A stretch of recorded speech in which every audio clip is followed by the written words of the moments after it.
Okay, so this week's Billboard 200 figures come out. Taylor Swift is going to be at number one with 1989 Taylor's version. So it has in total 1,653,000 units. 375.49 million were on-demand streams, and 1,359,000 were pure sales. And I saw this quote retweet that kind of, shares my sentiments on it. And it says, she's successfully been able to hold the youth, pop, and adult contemporary market while maintaining her millennial fan base as she pulls in Gen Z and inquiring minds from the general public. One of the few successful entertainers grandfathered in from the digital era into now. And yeah, I really agree with it. And that's something that's always so fascinating to me about Taylor Swift, is like the fact that whenever she started, it was kind of still the physical era in a sense, because it was like 2006, and then it went into the iTunes era, whenever you would just buy singles and albums off there. So, there was kind of a hybrid there, and then it went into streaming and stuff like that. And I heard at first her music didn't adapt the best to streaming, but over time it kind of like took off with like Folklore and Evermore and all these things. And you have to remember that in like 2015, she took her music off of streaming because basically she felt like artists should be paid more, and Spotify just wasn't willing to pay the royalties that she felt like she and other artists deserved at that time. And so her music was off Spotify for a couple of years, and then I believe like 2017 it came back and everything. And yeah, she's just really dominated. Like, she's consistently the most streamed female artist, and a lot of times just like artist period. Like, whenever 1989 Taylor's version came out, I think she had over like 200 million streams that day, and that's like the biggest for any artist ever. So just, it's so impressive from whenever she started, 2006, and now it's 2023. So 17 years of longevity, and to be able to appeal to so many different markets, I think is interesting.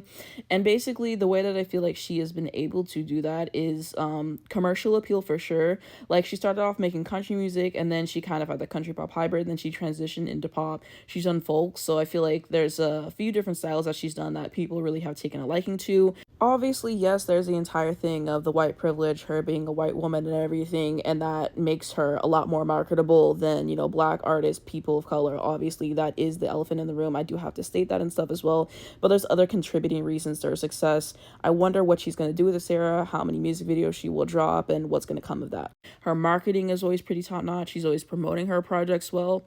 I feel like she is a great songwriter as well, and she's hands-on with writing her music. She works with the right producers, which I feel is really important. I just think that she's a smart businesswoman. Like, she's always one step ahead and just thinking of ways to get the fans involved. And that's another thing, is the fans.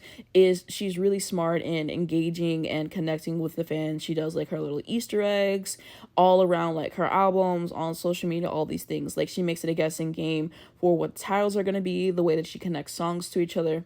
And, the fans have really bought into this. Like, I'm always seeing YouTube videos or TikToks or just anywhere, like, deep dives of her music connecting songs to each other. So I think the entire thing with her fans is just thriving really well. Like, she always makes sure her fans are going to eat. She releases pretty consistently as well.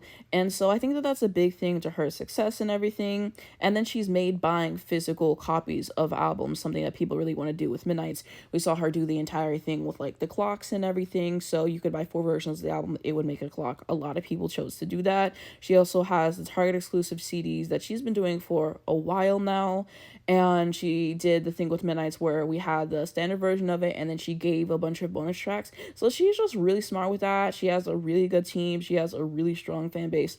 And just the fact that she's able to appeal to so many different markets and everything is just super, super impressive to me. And it's just so interesting how kind of at Lover, a lot of people thought that her commercial viability was like gone, but then she came back with Folklore, Evermore, the strong songwriting pulled in a lot of people. Then Midnights was a big pop album, and she just continually plays really smart. And as people have said, like, the fact that she does promote these, but she doesn't go super, super hard in it because, her just putting it out is already a lot. So if she like really went in, you could feel the oversaturation and everything. So I think that's important to know. Also forgot to say that she's on tour right now. So that definitely helps promote everything. We had the Eras tour movie. So a lot of smart moves in my opinion. Also, this is outdoing the first week of 1989, the original version. So very impressive overall. But, let me know what you guys think about this. Do you agree with me? Do you disagree with me? Are there any other things that you think got Taylor to the point where she is right now? Let me know down below in the comments.